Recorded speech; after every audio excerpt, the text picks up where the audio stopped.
Korang. Hari ni saya nak tunjuk kat korang. Ni, freezer ni tengah trendy sekarang ni. Movon Chillmate. Oh, tinggi pun sama tinggi dengan aku ni. Uish. Ni bahagian chiller dia. Luas kan? Paling best siap ada ni ha. Tempat nak simpan korangnya kosmetik. Lagi satu. Nak letak sini pun. Baby punya susu pun boleh. Buah-buahan pun boleh. Yang paling best, dia antibacterial. Yang penting, purification. So, tak adalah bau korang punya freezer. Jadi, freezer ni memang sangat ngam untuk siapa yang ada masalah bau haprak dalam freezer. Ambil lah yang ni. Dan paling best bawah ni pun.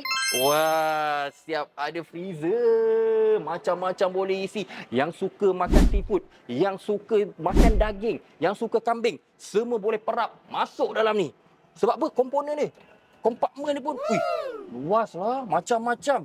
Macam-macam boleh letak. Komponen banyak, kompartmen pun banyak. Macam-macam. Semua boleh letak. Aish.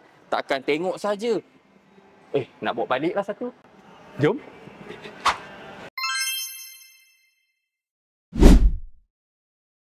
So, tunggu apa lagi? Dekat sini, macam-macam mod boleh ada. Boleh set up. Dapatkan sekarang, guys. Jom.